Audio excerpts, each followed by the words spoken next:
Hey, coaches and players, welcome back to the channel, Football HQ with Coach K. Going to do one more edition of QB School where we break down how to attack a coverage, and today it is cover two. I don't know, what league or division you play in. I don't see a lot of cover two as an offensive coach or offensive coordinator for uh, 11 years now, and I've seen very, very little cover two. But I have seen it on occasion, and it's something you have to be prepared for. And you might see a team that loves to do cover two. The most I've seen it is in a split coverage where, it's called a quarter, half, where they're playing cover two on one side and maybe cover four on the other. But still need to know how to attack it. So let's go to how to attack cover two.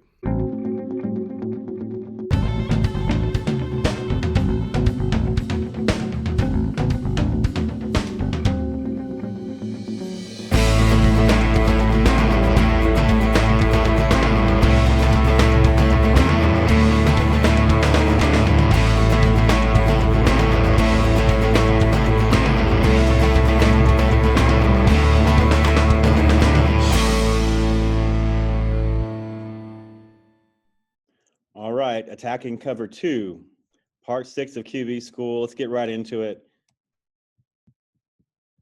As I mentioned, cover two is not something I see all the time as an offensive coach, but you may see it a lot. You might have a rival that lives in cover two, and that's fine. What you see immediately is that the underneath zones, there are 5 defenders to cover those zones. That means it's going to be tough to get those intermediate throws. Those 5 to 10-yard throws are not going to be there.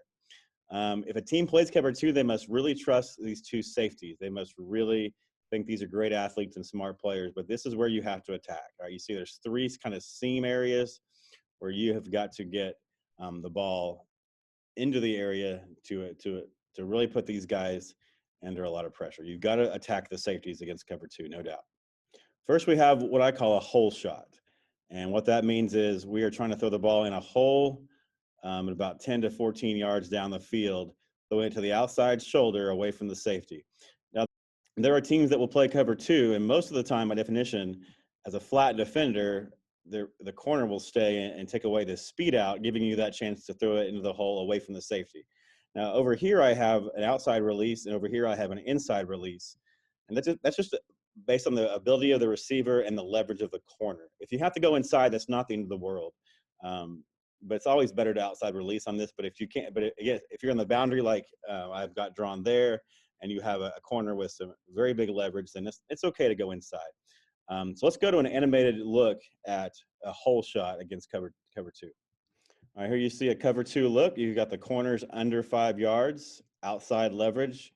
You've got the 2 high safeties, and sometimes safeties will give away their coverage because they're wider. They know that they have to cover more of the field than they do in cover 4. So maybe if you're not sure about the corner, sometimes the safeties can be a key as well. But so we've got our speed out concept right here, okay, and we're trying to get outside. Now, if we're this wide, this is probably too wide to have outside leverage. But again, all you're doing is your eyes go on the corner. Okay, and right now we have broken the cushion. He has shown he's a flat defender, so we're going to throw an outside shoulder hole shot. And it's a good look right there. The safety, if you throw it inside, he can get there and pick it off or break it up. But if you have practiced it a lot and throw a back shoulder hole shot, you are fine. If you look to this side, it's the same concept. And again, a hole shot. I don't always like a mirrored play, but here I do. Especially if you're on a hash, you can throw to the field. You can pick your side, whether it be the weaker safety, the better receiver. But there's some things you can do here with a mirrored play that I don't always like that, because the reason why I don't like them, just FYI, is because if you miss one side, if you miss the read, then the other side's already gone. They happen simultaneously, so you're kind of limiting half the field for yourself. But in this case, I do like it because it's a quick throw. Again, but you see what you're looking for. You're looking for that shot right in a hole right here, away from the safeties. Okay, next thing to do is come back to that smash concept again, the high-low right here of the corner. This time, by definition, he should be sitting in the flats with the hitch route. And so we should be anticipating throwing this corner route and throwing it a lot. And you want to throw the ball out here, okay, away from the safety. Don't try to make that perfect throw over his shoulder and hit him in stride. Throw it out here and let him go get the ball. Let him make a play around the number area and be an athlete. And that's why he's there at your wide position. So throw the ball out here. Now, We still have our double post on the other side, and it's still a good play against cover 2. The read is the exact same as cover 4. You know, if he bails to your post, you have your dig, and if he your post dig, and then you know, if he sits and you know stays with the inside route. Now, I do want to note that if a corner in cover 2 gets vertical, gets a vertical route, he very well may carry that route and stay with it, and that's okay because you still like this throw. Not a big deal. You know, but he will be reading this route to see, you know, what his next step is. And if he doesn't get any threat into the flats, and which he doesn't here, he's got two vertical stems. He very well might carry that. A lot of, you know, well-coached cover 2 teams will do that, but that's okay. You still have your post. So you've got, again, two sides to look at here. Love the smash corner route. Also like the double post dig look over here. We'll go back to the digital. We'll get to look at that as well.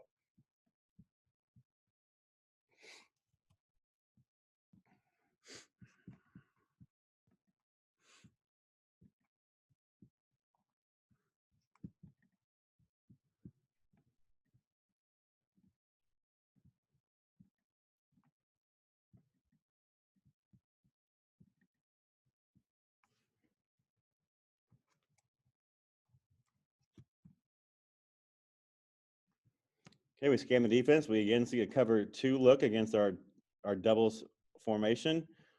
We are looking for the corner route and the smash concept over here. Our eyes are on that corner. Okay, he's bailing, but he's pretty slow. He is not just turning and running to take away this corner route. So we want to throw the ball right out here, okay, just to the right of this 3 and let him make a play, all right? There's no way this corner gets there, okay? He is a flat defender, all right? So it's just about throwing it to where, sometimes they say throw it to grass, and this time you throw it to the grass and let him go get it. That's one side of the play. Again, if you like that double post and you've got something you really like there, maybe on situational, you know, 2nd and 2, we still eyeball here. And I believe I have the corner not carrying it. And again, a well-coached corner will go ahead and carry this vertical route, right, or this skinny post right here. And I don't have the safety doing much. The safety, though, did bail. Right now, he is in the path of your throw to the skinny post. So your dig, look at all that, nobody there, right, in the window. So not the best animation I've ever made, but you see he does bail. The safety is bailing. And then at this point, he would match up with this post. And you already see that, and you'll get ready to throw. You'll throw the post dig right in this window right here. Easy completion right there. All right. And your last strategy is you want to run 2 receivers at 1 safety, or run 3 at 2 of them, but you want to fill the vertical lanes. All right. So here's just a traditional Y cross. And look back on my channel to previous videos. I've got several videos about Y cross. This is the Oklahoma version of it. We call it Riley cross because Lincoln Riley is the coach that brought that to them. You've got slot fade over here, all right, which is a very popular play. Clemson loves this, all right. And then you've got your Y cross with, we like to run a dig behind it. And so the player we are attacking is this free safety right here. If he wants to fly out and take away the slot fade, then you've got your Y just looking golden over the middle in this window between the linebackers. You should be good. It should be a very simple read. Now, if let's say this happens, the corner goes ahead and carries the slot fade, which doesn't usually happen in cover 2. His eyes are usually on the number 1 receiver.